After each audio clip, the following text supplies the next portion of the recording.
မန်တိုင်းရဲ့ပြည်သက်များမင်္ဂလာပါခင်ဗျာကျွန်တော်တို့မန်တိုင်းရဲ့ Behind the Reporting ဆိုတဲ့ podcast season ကိုတင်ဆက်ပေးသွားမှာပါဒီ season မှာတော့သတင်းသမားတွေစုံစမ်းရေးသားရိုက်ကူးခဲ့ကြတဲ့သတင်းဆောင်မတွေရဲ့နောက်ွယ်ကအကြောင်းအရာတွေကိုမျှဝေပေးသွားမှာပါသတင်းဆောင်မတစ်ပုဒ်ရေးတော့မယ်ဆိုရင်ချက်လက်စုဆောင်းတာတွေအင်တာဗျူးတာရိုက်ကူးတာတွေအများကြီးလုပ်ရပါတယ်လုပ်ပြီးတဲ့အခါမှာလည်းရလာတဲ့အချက်လက်တွေကိုစီစစ်ပြီးသတင်းဆောင်မတွေရေးသားကြရပါတယ်ဒီလိုရေးသားတဲ့အခါသတင်းဆောင်မထဲမှာအကြောင်းမျိုးမျိုးကြောင့်မဖော်ပြလိုက်ရတဲ့စိတ်ဝင်စားဖွယ်အချက်လက်တွေကရှိနေတယ်လို့ဒီဆောင်မတွေကိုအင်တာဗျူးဖို့ရိုက်ကူးဖို့ကြိုးပမ်းရတဲ့အခါမှာလည်းစိတ်ဝင်စားဖွယ်အတွေ့အကြုံတွေကရှိနေပါတယ်ဒါကြောင့်သတင်းဆောင်မတွေတဲကကြန့်ရှိနေသေးတဲ့စိတ်ဝင်စားဖွယ်ချက်လက်တွေနဲ့ဆောင်းပါးထဲမှာဖော်ပြခွင့်မတာခဲ့တဲ့နောက်ွယ်ကကိစ္စရပ်တွေနဲ့အတူဒီဆောင်းပါးကိုရေးသားတဲ့သူရဲ့အတွေ့အကြုံနဲ့သုံးသပ်ချက်တွေကိုဒီပေါ့ကတ်ထဲနားဆင်ရမှာပ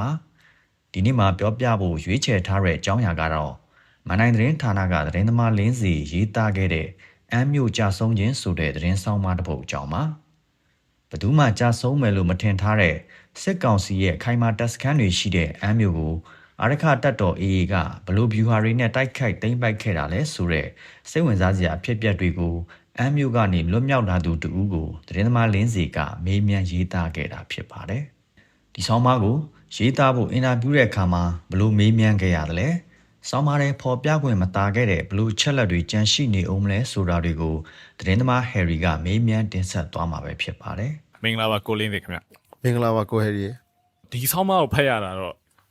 ဇက်ကောင်ကနေတဆင့်ဒီမြန်မာစစ်တပ်ရဲ့အန်းစစ်ဌာနချုပ်ပေါ့နော်ဘလို့ကျသွားလဲဆိုတဲ့အခြေအနေအရရက်ကိုမြင်သွားစေတယ်ပြောရရင်ဒီ storytelling style အမျိုးမျိုးရှိတဲ့ထဲကဒါကဒီ character driven story လို့ပြောရမှာပေါ့နော်ဒီဇက်ကောင်အခြေပြုပြီးတော့ဒီဖြစ်ရက်တွေကိုမြင်အောင်ပြသွားတာပေါ့နော်ဇက်ကြောင်းကိုတောက်လျှောက်တည်ပြီးရေးသွားတာတော့ဇက်ကောင်တယောက်ပဲကိုဝင်းခိုင်ပေါ့နော်အမိလွှဲတာပဲအဲ့တော့ပထမဆုံးမေးချင်တာကဆောင်းမရှင်ကိုလင်းစီအနေနဲ့ဒီဇက်ကောင်ကိုဘလို့ရှာတွေးခဲ့လဲပေါ့နော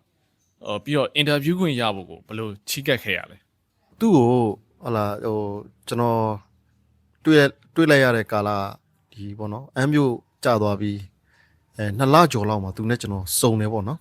စုံတော့အဲ့တော့သူ့ကိုကျွန်တော်ဟလာဒီ AA ကထုတ်ပြန်ထားတဲ့ဒီပေါ့နော်ဒီရုပ်သံဖိုင်တွေကိုကျွန်တော်ပြလိုက်တယ်ဒီမှာဒီဒါတွေမှာကြည့်ပြီးပြီလားဆိုပြီးတော့ကျွန်တော်ပြလိုက်တော့အမှဒီလားနဘခါကိုအမ်းမျိုးဘလို့သိမ်းခဲ့တယ်ဆိုတော့ရုပ်တံဖိုင်ကိုသူတွေ့လိုက်ရတယ်ပြီးတဲ့အခါကျတော့အမှစစ်တုံးမှန်းတွေကိုသူမြင်လိုက်ရတယ်ဆိုတော့အဲ့ဒီခါမှာ तू ကဟလာဒီဒါကတော့ဘလူးပေါ့နော်ဥပမာဗျာအားလုံးလက်ပြန်ကြိုးတုပ်ပြီးတော့ဒူးထောက်ထားတဲ့အနေသားတစ်ခုမှလာဒီအရက်ထောင်ထောင်မောင်းမောင်းနဲ့ဒီလူကြီးတယောက်ပေါ့နော်တချို့တွေကဒါရုရှားနိုင်ငံသားတို့ဘာလို့ပြောကြတယ်ဒါပေမဲ့ तू ကကြတော့မဟုတ်ဘူးဒါအယိုးပါတကူဒီတက်မှာပေါ့နော်ဒီအယိုးပါတကူဘိုးကြီးတယောက်ဖြစ်တယ်ပြီးတဲ့အခါကျတော့ဘုံမှုချုပ်ပါတယ်ပေါ့နော်အဲ့ဒီဘုံမှုချုပ်ကြည့်ပြီးတော့ဒါကတော့ဘလူးပေါ့နော်तू ကတော့ဒီအဖမ်းမခံရခင်မှာ तू နဲ့ဘယ်လိုစုံခဲ့တယ်စသဖြင့်ပေါ့နော် तू ပြောတော့ကျွန်တော်စိတ်ဝင်စားသွားတယ်နောက်တစ်ခုကကြတော့ဟိုစိတ်ဝင်စားတာတစ်ခုကသူတို့ခုနလိုပေါ့နော်လုံးဝဒီမကြောက်ဘူးလို့ထင်ထားတဲ့အမ်းမျိုးအဲ့ဒီအမ်းမျိုးကနေနောက်ဆုံးအချိန်ထိသူတို့တွေကပ်ပြီးနေကြတယ်ဒါပေမဲ့လုံးဝမဖြစ်တော့တဲ့ဟလာဒီနေလို့မရတော့တဲ့အချိန်တွေတစ်ခုမှာဒီပေါ့နော်ရခိုင်ရိုးမာကြီးကိုခြေလင်းဖြတ်ပြီးတော့ပြေးလာရတယ်ဆိုတဲ့ဟာပေါ့နော်ဒီဟာလဲကျွန်တော်ကိုလာထိတယ်ဘာကြောင့်လဲဆိုတော့ဒီဟလာကျွန်တော်ဒီအဲ့ဒီလမ်းကြီးကိုကျွန်တော်ဖြတ်ခဲ့ဘူးတယ်ကားနဲ့ဖြတ်ခဲ့တာပေါ့နော်အဲ့ကားနဲ့ဖြတ်ခဲ့တာတော့မှကျွန်တော်လမ်းမှာတညအိပ်ပြီးမှဟလာဒီသွားခဲ့ရတဲ့ကားအခြေအနေတစ်ခုပေါ့နော်ဆိုတော့အဲ့ဒါကြီးကိုသူတို့ဘလို့များဒီပေါ့နော်ခြေလင်းဖြတ်ခဲ့ကြလဲပေါ့နော်ဆိုတော့အဲ့ဒီအကြောင်းအရာတွေကကျွန်တော်ပေါ့နော်တားစိတ်ဝင်စားသွားတယ်ရေးရင်စိတ်လဲကျွန်တော်ဖြစ်သွားတယ်ပေါ့နော်ဆိုတော့အဲ့ဒါနဲ့ပဲ तू ဟလာဒီရေးဖို့အတွက်ပေါ့နော်သူ့ကိုမေးကြည့်တယ်ဟလာतू ကလည်းပူလောလောပဲလက်ဆက်ကြီးရှိနေတော့မယ်ပေါ့နော်ဆိုတော့အဲ့ဒါကိုကျွန်တော်မြင်ရတဲ့အခါမှာโอเคငါဒီဟာတော့ရေးမှရမယ်ပေါ့ဒါကျွန်တော်လည်းဒါဘာပြောမှတ်တမ်းတင်မယ်ဒီကိစ္စဒီပေါ့နော်နောက်ပိုင်းလေးစစ်ဌာနချုပ်ကြီးတခုကြဆုံးသွားတဲ့ဟာပေါ့နော်ဆောင်းပါးထဲမှာကျွန်တော်တွေ့ရဆိုရင်သူပြောတဲ့အကြောင်းအရာတချို့ကို fact checking လုပ်တာမျိုးရှိရပါတော့ဆိုလိုတာကဒီသူသိထားတဲ့သတင်းကတက်တွင်းမှာပဲဖြစ်နေရလားအပြင်မှာရောတကယ်ဖြစ်ရလားဆိုတာမျိုးတော့ဒီ fact checking ပြန်လုပ်ထားတာမျိုးပေါ့နော်စူးစမ်းထားတာမျိုးကျွန်တော်တွေ့ရပါတော့ဘလို့အခက်အခဲတွေရှိနေလဲအဲ့ဒါတွေကိုဘယ်လိုမျိုးကြော်လွှားခဲ့လဲကိစ္စတခုကဘာလဲဆိုတော့အဲ့ဒီမှာလုံးရွာတိုက်ပွဲဆိုတာအဲမျိုးမှာတော့ဒါကနာမည်ကြီးပေါ့နော်နာမည်ကြီးပဲ အမ်းမြို့မှာနေတဲ့တော်တော်များများတိကြတက်တွင်းတိုင်းဝမ်တိကြလုံးဝတိုက်ပွဲမှာအေး400 500အင်အားလောက်ကို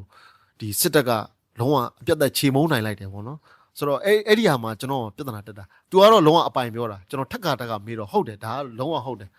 ဆိုတော့ဟိုအမ်းမြို့မှာနေခဲ့ဘူးတခြားတယောက်ကိုမေးတော့လဲဟုတ်တယ်ဒီကိစ္စသူ့ကိုလည်းကျွန်တော်မေးပါတယ်ကိုယ်တိုင်လည်းဒီပေါ့နော်အချက်လက်အတိအကျနေဆွဲတွေလည်းမသိဘူးပေါ့နော်ဆိုတော့ဟိုဒါပေမဲ့အပိုင်တိုင်းပြောတာတော့သူ့ရဲ့ဟလာ400 500တည်ရလို့တော့ပြောတယ်လေနေနဲ့လာပြီးတော့နှိမ်နှင်းသွားတယ်ပေါ့နော်ဒါကြီးကဝါရဖြတ်နာအောင်မဖြစ်နိုင်ဘူးလားပေါ့နော်ဟော तू လဲအဲ့ဒါကိုဇဝေသပါအဲ့လိုလဲဖြစ်နိုင်တယ်ပေါ့လေဒါဆိုတော့အဲ့ဒီကိစ္စကတော့ဒီတက်တွင်းအတိုင်းဝိုင်းမှာတော့တော်တော်များများကိုနာမည်ကြီးတဲ့ဟာပဲပေါ့နော်ဒါဆိုတော့အဲ့ဒီစိတ်ကြောင့်လဲဒီပေါ့အမျိုးကလူတွေကဒီခုနလိုဟာလာအမျိုးကြီးကြောက်ဖို့ဆိုတာမဖြစ်နိုင်ဘူးဟာဒီခုနလိုပေါ့တက်ကက်စီးဗျူဟာနဲ့လက်နဲ့အင်ကလူရင်ကဘယ်လောက်ထိတာတယ်အေကိုဘလို့နှိမ်နှင်းလိုက်တယ်ပေါ့နော်ဆိုတော့ဒီလိုမျိုးယုံကြည်ချက်နဲ့လဲသူတို့ကနောက်ဆုံးအမျိုးကြာသွားတဲ့အချိန်ထိဟာလာဒီအမျိုးကြီးကိုဖတ်တွေ့ပြီးနေကြတာဒီယုံကြည်စိတ်ကြောင့်ဆိုတော့ဟိုပြန်စဉ်းစားတော့ဒီဟာလာဟိုစစ်တပ်ကဝါရဖြန့်တာလဲဖြစ်နိုင်တယ်ပေါ့နော်ကျွန်တော်တော့အဲ့ဒါမျိုးပေါ့ဆိုတော့ဒါမဲ့ဟိုတရက်သေးခုနလိုပေါ့နော်ဟိုလင်းဟိုအတိတိကျကျကြီးကျွန်တော်မပြောဟိုပြောဖို့ခက်ခဲတာ哦သူပြောတဲ့အချက်လက်ပေါ့နော်ဟိုမှန်မှန်ဆိုတာကိုကျွန်တော်သတင်းဌာနတွေမှာဖော်ပြတဲ့အချက်လက်နဲ့ပြန်ပြီးတော့ဒါဟက်ပြလိုက်တယ်ပေါ့နော်ဆိုတော့ဖြစ်တာတော့ဖြစ်ခဲ့တယ်သူပြောသလိုဟုတ်ချင်မှလည်းဟုတ်မယ်ဟိုဇက်ကောင်ကဒီကိုဝင်းခိုင်ပေါ့နော်ဒီထဲမှာနာမည်လွှဲထားတာဆိုရင်ကိုဝင်းခိုင်ကဒီအန်စစ်ဌာနချုပ်ကို A ကတိမ့်နိုင်ဖို့ဆိုအနည်းဆုံး6လလောက်တော့ကြာမယ်လို့သူအဲ့ကာလကသူခံမှန်းခဲ့တယ်ပေါ့နော်ဆိုတော့ဒါပေမဲ့ဖြစ်သွားတာတလာအတွင်းမှာနေ A ကတိမ့်သွားတာကိုသူကကြုံခဲ့ရတယ်ဟုတ်ပြီ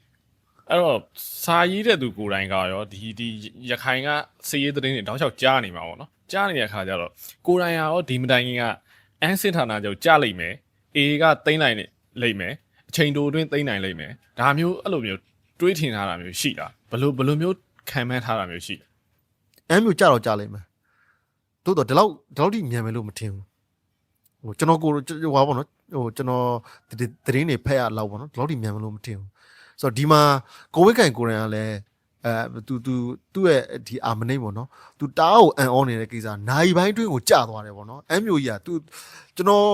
်ဒီရေးဖို့အတွက်ကိုဖီးဖြစ်တာလဲအဲ့ဒါပဲသူပြောတဲ့တဲမှာနိုင်ပိုင်းတွင်းကိုကြာသွားတာအမ်းမျိုးကြီးကဆိုတားအန်အောရတယ်ဘလို့နိုင်ပိုင်းတွင်းလဲပေါ့နော်ဒီသူနေတယ်လားအောက်ရွာကနေသူတို့ရွှေ့လိုက်ရတယ်ပြောင်းတော့သူပြောင်းကြရတယ်ပေါ့နော်ဟိုချက်ချင်းပဲသူတို့ပြောင်းတယ်လားဒီမြို့စုံဘက်ကိုပေါ့နော်သူတို့ဟိုပြောင်းလိုက်ရတယ်ပြီးတဲ့ခါကျတော့သူကပစ္စည်းပြန်ယူမယ်လို့လုပ်တော့အဲ့ချိန်မှာလုံးဝပြန်လို့မရတော့ဟိုမှာအေးစသားတွေကအကုန်လုံးအလှန်နေပါတယ်ထောင်ပြီးတော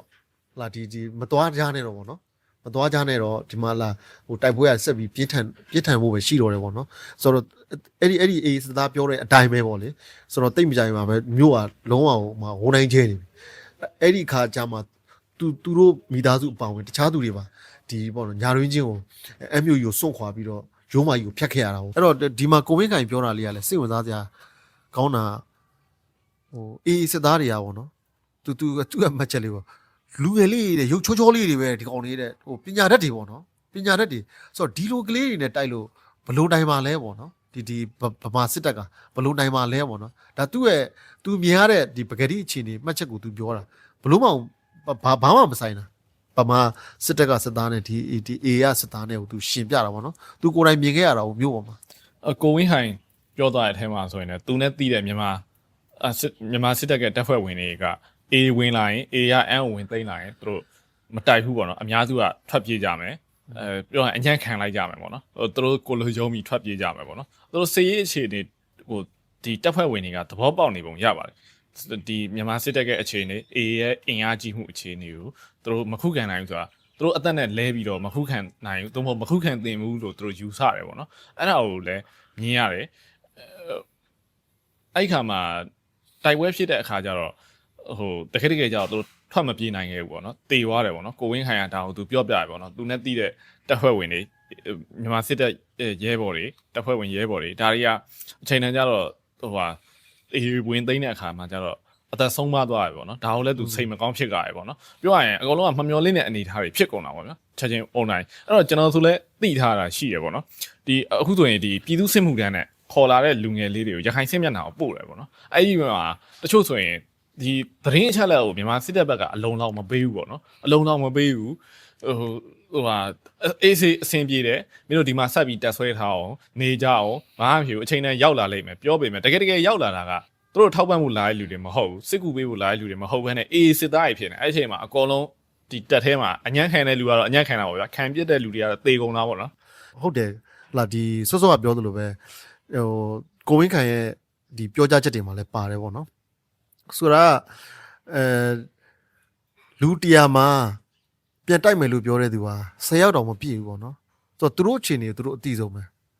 ဆိုတော့အဲ့ဒီလူတွေကပြန်မတိုက်ချင်ဘူးသို့တော်လာအေးဝင်လာတဲ့အခါကျတော့ထွက်ပြေးလို့ရလားဆိုတော့ပြေးလို့မရအောင်ဆိုတော့အဲ့လိုထွက်ပြေးလို့မရအောင်သူကလှုပ်ထားတာဆိုတော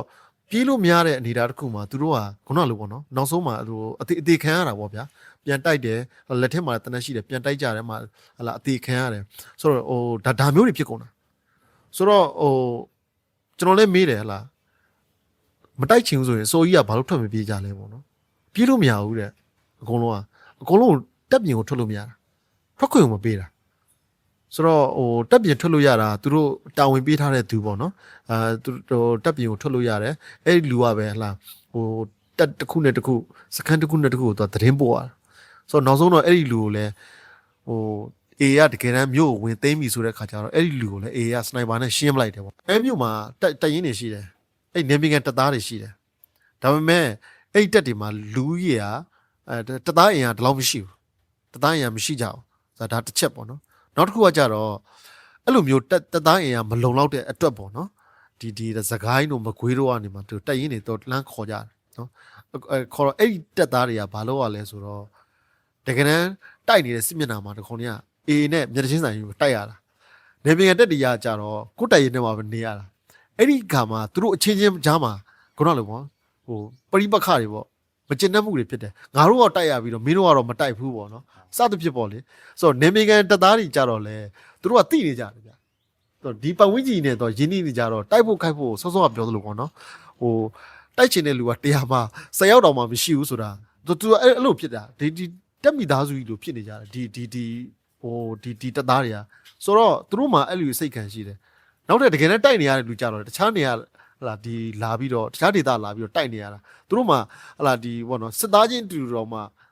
ငါတို့ကအသက်ပေးရပြီးတော့သူတို့ကကြတော့တိုက်ရင်ထဲမှာနေရပါလားဆိုတော့စိတ်ဝမ်းကွဲမှုတွေဖြစ်လာတယ်အဲ့ဒီကမှစောစောကလို့ဟလာဒီဟိုနေမီကန်တပ်သားကဟလာဒီရွာကအိမ်ကိုတက်ဖို့ဒီတိမ်တွေကိုမီးရှို့ဆိုတာတော်တော်စဉ်းစားရတယ်ဟိုကောင်တွေကအဲ့လိုမဟုတ်ဘူးဟာဒီအိမ်တွေကိုတက်ပြီးတော့ဖောက်မယ်ဟာဒီတွေ့ရတွေယူမယ်စားစရာစားမယ်မီးရှို့တင်တာသူတို့ရှို့ပလိုက်မယ်ပေါ့နော်ဒါမျိုးတွေဟိုရန်ကားတွေလောက်ကြတာပေါ့လေဆိုတော့အဲ့ဒီခါမှာလည်းဟာသူတို့ချင်းကြားစေဝမ်းကွဲတာတွေဖြစ်တယ်နောက်တစ်ခုကကြတော့ဟာသူတို့ဟိုစစ်ကူတွေပေါ့နော်ဟိုအမျိုးကြီးဝိုင်းခံထားရတဲ့စစ်ကူတွေဟာဟိုဘက်ကမကွေးဘက်ကနေပို့တယ်စင်ကုန်တိုင်းအထိပဲသူတို့သွားလို့ရတယ်မရောက်ခင်စင်ကုန်တိုင်းဆိုတဲ့ရိုးမပေါ်မှာဟိုရွာလေးတရွာရှိတယ်ပေါ့နော်ဆိုတော့အဲ့အထိပဲသွားလို့ရတယ်အဲ့ဒီကိုကြောင်ရင်လမ်းလျှောက်ရတယ်လမ်းလျှောက်ပြီးတော့ဒီ MU ချီတက်ကဆိုတော့စစ်ကူလာတဲ့ဟလာဒီပေါ့နော်ဟိုစစ်တက်ကစစ်ကူတွေကလည်းအဲ့ဒီဂျားမှာကိုပျောက်တာအဲ့တော့အခုကိုလင်းသေးတည်ထားတဲ့ဇက်ကောင်ကတကယ်ကိုဒီမြန်မာစစ်တပ်အတိုင်းဝိုင်းထဲမှာကြီးပြင်းလာတဲ့သူတော်တော်အတွင်းကြသူသိနေတယ်ပေါ့နော်အတွင်းကြဆိုမြန်မာစစ်တပ်တက်ကြီးတစ်ခုလုံးကြီးအကြောင်းမဟုတ်တော့မဟုတ်ဖ ೇನೆ ဒီအန်စစ်ဌာနချုပ်အကြောင်းသူကောင်းကောင်းသိနေတယ်ပေါ့နော်အန်မျိုးအကြောင်းသူကောင်းကောင်းသိနေတယ်လူဖြစ်တယ်ဆိုတော့ဇက်ကောင်ကအရန်စိတ်ဝင်စားဖို့ကောင်းတယ်သူဘက်ကသူပြောလာတဲ့ဟာတွေကပေါ့နော်ဆိုတော့ဒီဇက်ကောင်ကိုဝင်းခိုင်ဆိုတ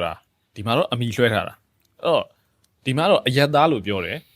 မြန်မာစစ်တပ်အတိုင်းဝိုင်းမှာကြီးပြင်းတာသူလို့ပြောတယ်သူဘသူဘဝဖြစ်တယ်သူဘာလို့လုပ်တယ်ဆိုတာကိုတေချာထည့်ပြီးမပြောထားသေးဘူးပေါ့နော်တိကျမပြောထားသေးဘူးအဓိကသိကျင်တာကသူဘသူလဲဆိုတာကိုသိရရင်ဒီထက်မကပို့ပြီးတော့အခုစောင်းမထက်မကပို့ပြီးတော့စိတ်ဝင်စားတရားလေးများရှိလာနိုင်မလားပေါ့သူ့ရဲ့ဒီလုံခြုံရေးရပါဗျာဆိုတော့တကူခစ်ကာလာကြီးမှာကြတော့မတင်တော့ဘူးကျွန်တော်တို့အထူး queue site ကတဲ့ဟာတကူပေါ့လေဆိုတော့ဒီဒါကြောင့်ပေါ့နော်ဟိုကျွန်တော်တို့လာဒီအမီလွဲနဲ့အလုတ်ကန်ကိုကျွန်တော်ဖျောက်ထားလိုက်ရတာအလုတ်ကန်နေဟလာဒီပြောနည်းနည်းပြောလိုက်တာနဲ့တော့